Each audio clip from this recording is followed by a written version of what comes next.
नमस्कार सभी को। नमस्कार, मैं डॉक्टर कविता नोनिया आज की शॉर्ट वीडियो में आप सभी के लिए लेकर के आई हूं कि जो भी स्टूडेंट नेट जेआरएफ की एग्जाम दे रहे हैं या हिंदी साहित्य से जुड़ी हुई किसी भी तरह की एग्जाम आप देना चाहते हैं, कंपटीशन एग्जाम, चाहे आप सेट की एग्जाम दे रहे हो, चाहे आप असिस्टेंट प्रोफेसर के एग्जाम दे रहे हो, चाहे आप पीजीटी के एग्जाम दे रहे हो, तो हिंदी साहित्य से जुड़ी हुई कोई भी एग्जाम अगर आप दे रहे हैं कंपटीशन एग्जाम, तो उसके लिए बेस्ट बुक्स कौन सी हैं। ठीक है, तो ना केवल यूजीसी नेट जेआरएफ, उसके अतिरिक्त जो अन्य परीक्षाएं हैं आपकी, जिसमें आपका ऑप्शनल विषय जो है, वैकल्पिक विषय अगर आपका हिंदी है, तो बहुत ही महत्वपूर्ण पुस्तकें आप सभी को बताने जा रही हूँ और साथ ही साथ उनकी चित्र आप सभी को दिखाऊंगी, क्योंकि बहुत सारे स्टूडेंट्स का फिर मैसेज आता है कि मैम क्या ये वाली पुस्तक वही है जो आप बता रहे थे।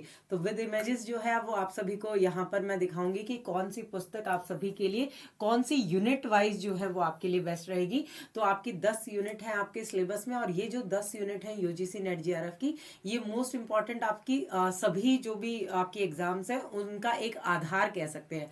तो ये यूनिट्स जो है आपकी स्टार्टिंग की, अगर आप 4 यूनिट्स लेंगे, ये तो हिंदी साहित्य में हर जगह पर इंक्लूड होती ही होती है। तो इन सबको आपको कैसे तैयार करना है, क्या इंपॉर्टेंट स्ट्रेटेजी आपकी होनी चाहिए, किन बुक्स को आप आधार बनाएंगे, इस तरह की महत्वपूर्ण वीडियोस जो है मैं आप सभी के लिए लेकर आती हूँ। तो आज हम बुक्स पर चर्चा करेंगे कि बुक्स से हम नोट्स कैसे बनाएं, इस तरह की भी बात आती है। तो उसके लिए भी मैं एक अलग से आप सभी को वीडियो जिसके माध्यम से बताऊंगी कि ये जो बुक्स हैं इनसे आप शॉर्ट नोट्स अपने कैसे तैयार कर सकते हैं। तो आज हम बुक्स की बात करते हैं आप सभी के समक्ष। तो सबसे पहले हम बात करें, तो अगर आप सभी आज के इस सेशन में अगर आप पहली बार जुड़ रहे हैं, हमारे यूट्यूब चैनल पर पहली बार जुड़ रहे हैं, तो आप सभी चैनल को सब्सक्राइब कर लीजिए। और हमारी जो क्लासेस आप सभी की होती है यूट्यूब पर, लाइव क्लासेस, उनका टाइमिंग आप नोट कर लीजिए। आपकी मंडे टू फ्राइडे रात 8 बजे यूट्यूब पर, और मंडे टू फ्राइडे 7 बजे जो है वो आपकी फ्री टेक्स्ट बुक ऐप पर आपकी क्लासेस होती है।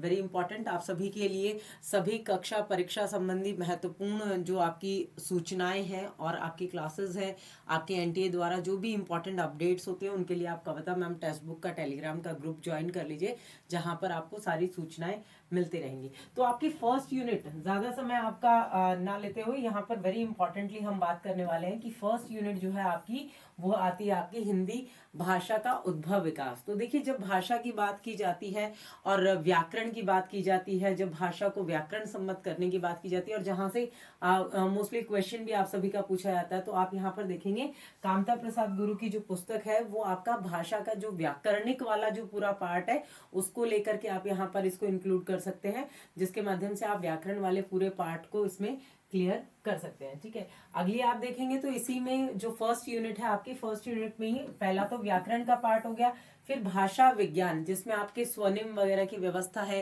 खंडे स्वनिम, खंडेतर स्वनिम, और भाषा के अन्य स्वरूपों की है, संवैधानिक स्थिति की है, जो आपके कंठ है, तालव्य, मूर्धन्य, दंत्य, वो स्वरूप आता है। तो वो सारा आपको भाषा विज्ञान के अंतर्गत देखने को मिलेगा। तो भाषा विज्ञान की ये दोनों पुस्तकें भोलानाथ तिवारी जी की है, इधर त्रिलोकीनाथ श्रीवास्तव जी की है, उसके अलावा उदय नारायण तिवारी जी की है। तो इन पुस्तकों के माध्यम से आप अपने भाषा विज्ञान को प्रिपेयर कर सकते हैं। ठीक है, उसके बाद में आ जाते हैं हम सेकंड यूनिट पर। सेकंड यूनिट जो है आपकी, उसके लिए मैं बहुत सारी पुस्तकें आपको बताने वाली हूँ हिंदी साहित्य के इतिहास के लिए, क्योंकि सेकंड यूनिट जो है वो आपकी, वो इतनी इंपॉर्टेंट है कि उसमें आपकी सारी यूनिट समाहित हो जाती है। और सेकंड यूनिट हिंदी साहित्य का इतिहास जो है, उसमें आप देखेंगे वो अलग अलग सभी परीक्षाओं में अलग अलग तरीके से पूछी जाती है। तो इनमें से कोई भी पुस्तक जो है हिंदी साहित्य के इतिहास की, आप एक आधार ग्रंथ के रूप में ले सकते हैं, जो यहाँ पर आपको बताने वाली हूँ। सबसे इंपॉर्टेंट पुस्तक जो है वो हिंदी साहित्य के विद्यार्थियों के लिए है रामचंद्र शुक्ल जी की हिंदी साहित्य का इतिहास, जहां से बहुत सारे क्वेश्चन आते हैं, लेकिन ये भाषा जो है, इसकी भाषा बहुत क्लिष्ट स्वरूप में आपके सामने आती है। इसलिए इसकी सरल भाषा को, या इस पुस्तक को सरल रूप में समझाने के लिए मैं स्टार्ट करने वाली हूँ आपकी शुक्ल सीरीज। ठीक है, जो हिंदी साहित्य का इतिहास शुक्ल जी ने लिखा है, इसको लेकर के हम शुक्ल जी की पुस्तक की सीरीज हम शुरू करेंगे, जिसमें हम शुक्ल जी की पूरी पुस्तक को पढ़ लेंगे। यूट्यूब पर और ऐप पर दोनों जगह इसके मैं सेशंस जो है आपके लूंगी। तो वेरी इंपॉर्टेंट पुस्तक है और इसको हम स्टार्ट करेंगे। उसके अलावा आप देखेंगे रामस्वरूप चतुर्वेदी जी की भूमिका में हिंदी साहित्य का इतिहास, जो आप सभी की इसी स्वरूप में देखने को मिलती है। हिंदी साहित्य की अन्य जो इतिहास के स्वरूप में विश्वनाथ त्रिपाठी जी का हिंदी साहित्य का सरल इतिहास, ये पुस्तक भी आप ले सकते हैं, जो थोड़ा शुक्ल जी से सरल रूप में आ जाती है। ये वस्तुनिष्ठ इतिहास है आपका सरस्वती पांडे और गोविंद पांडे जी का। ये पुस्तक भी आपके आधार ग्रंथ के रूप में आपको अच्छी तरीके से, जो भी स्टूडेंट अगर पहली बार पढ़ रहे हैं कि मैम एमए भी अच्छे से नहीं किया और पहली बार हम तैयारी कर रहे हैं, तो हमें हिंदी साहित्य को समझने में बहुत परेशानी हो रही है, तो आप इस पुस्तक को प्रेफरेंस पे रख सकते हैं। ठीक है, उसके बाद में अगर हम देखें तो आधुनिक हिंदी साहित्य जो है वो आपके डॉक्टर बच्चन सिंह का, उसके अलावा डॉक्टर बच्चन सिंह जी की जो दूसरी पुस्तक आती है आपका हिंदी साहित्य का दूसरा इतिहास, वो भी इनकी जो है वो अच्छी पुस्तक है, उसको भी आप ले सकते हैं अगर आप अपनी तैयारी में और पुस्तकें इंक्लूड करना चाहते हैं तो। उसके अलावा डॉक्टर नगेंद्र और डॉक्टर हरदयाल जी की है हिंदी साहित्य का इतिहास, वेरी इंपॉर्टेंट पुस्तक है, जो आप सभी इसके अंतर्गत इंक्लूड कर सकते हैं। उसके अलावा आप देखेंगे जो सरस्वती पांडे जी की मैंने आपको बताई हिंदी साहित्य का संवेदना, साहित्य और संवेदना का जो विकास है, राम स्वरूप चतुर्वेदी जी की पुस्तक है संवेदना के स्वरूप में, तो इसको भी आप पढ़ सकते हैं। इनमें से कोई भी, ऐसा नहीं है कि आप सारी पुस्तकें तो इकट्ठी कर ले लेकिन उनको पढ़ नहीं पाए, ऐसा मत कीजिएगा। ठीक है, मटेरियल उतना ही रखिए जिसको आप ज्यादा बार रिवाइज कर पाए। ठीक है, वेरी इंपॉर्टेंटली आप सभी देखेंगे। आगे हम बढ़े तो थर्ड यूनिट आपकी आ जाती है, वो है आपकी काव्य शास्त्र की यूनिट। ठीक है, तो जिसमें भारतीय और पाश्चात्य दोनों स्वरूप आपको सम्मिलित किए जाते हैं, तो भारतीय काव्य शास्त्र भी है और पाश्चात्य काव्य शास्त्र भी। तो भारतीय, जो पहली बार जिन्होंने अभी तक भारतीय और पाश्चात्य काव्य शास्त्र के स्वरूप को जो नहीं समझ पाते हैं, तो भारतीय और पाश्चात्य काव्य शास्त्र जो है उसके संक्षिप्त इतिहास विवेचन देखिएगा, जिसके अंतर्गत सत्यदेव चौधरी, शांति स्वरूप चौधरी जी की ये पुस्तक है, जिसमें विभिन्न जो और भी आपके ग्रंथकार है उनका जो विवेचन है वो इसके अंतर्गत आपको दिया हुआ है। बहुत सारे सिद्धांत वगैरह आपको इसके अंतर्गत देखने को मिलेंगे। उसके अलावा विवेक शंकर जी की है भारतीय और पाश्चात्य काव्य शास्त्र, इसको भी आप देख सकते हैं। इनमें से कोई भी पुस्तक जो है वो अपने काव्य शास्त्र के लिए आप आधार स्वरूप में ग्रहण कर सकते हैं। उसके अलावा आप पाश्चात्य काव्य शास्त्र के लिए देखेंगे तो डॉक्टर अर्चना श्रीवास्तव की भारतीय और पाश्चात्य काव्य शास्त्र की पुस्तक है, इंपॉर्टेंट, और ये पुस्तक भी काफी अच्छी है। भारतीय और पाश्चात्य काव्य शास्त्र की पहचान, प्रोफेसर हरिमोहन जी की पुस्तक। मैं सारी की सारी पुस्तकें आपको संदर्भ ग्रंथों वाली पुस्तकें बता रही हूँ, वेरी इंपॉर्टेंट संदर्भ ग्रंथ जो है।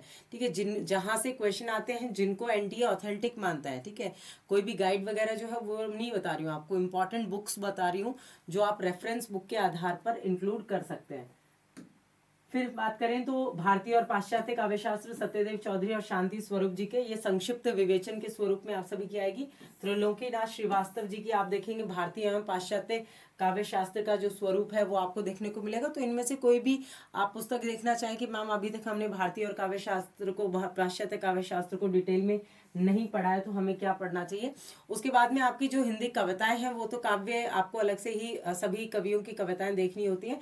फिर आपका गद्य वाला पार्ट जो आता है, तो हिंदी का गद्य साहित्य बहुत ही अच्छी पुस्तक है। अगर आप देखें जो संशोधित है रामचंद्र तिवारी जी की पुस्तक, जिसमें आपको गद्य की विधाओं का विकास, उद्भव, रचनाएं आप सभी को इसके अंतर्गत देखने को मिलती हैं। उसके अलावा हिंदी के जो भी प्रमुख गद्यकार हैं, जो भी गद्य विधाएं हैं, जो भी गद्य साहित्य है, वो देखने के लिए आप इस पुस्तक का भी स्वरूप देख सकते हैं, जो महत्वपूर्ण स्वरूप में आपकी गद्य की लगभग उपन्यास, कहानी, नाटक, निबंध, आलोचना, इन सभी जो रचनाओं को, आत्मकथा, जीवनी, संस्मरण, यात्रा और सबको अपने अंतर्गत समाहित इसमें किया गया है। तो ये वेरी इंपॉर्टेंट पुस्तकें, और अब इन सारी पुस्तकों को अगर आप एक साथ पढ़ना चाहते हैं, ठीक है, कि भाई ये सारी पुस्तकें, इन सारी पुस्तकों का हमें समाहार मिल जाए, हमें सारी पुस्तकें एक जगह मिल जाए, तो उसके लिए आपको ज्वाइन करना है हमारा जो पेड बैच है, जहां पर इन सभी संदर्भ ग्रंथों के माध्यम से बने हुए नोट्स जो हैं वो आपको मिलेंगे। इनके माध्यम से जो सार सामग्री है, सारा जो डिटेल एनालिसिस है, वो आपको क्लास में पढ़ाया जाएगा लाइव क्लासेस के दौरान।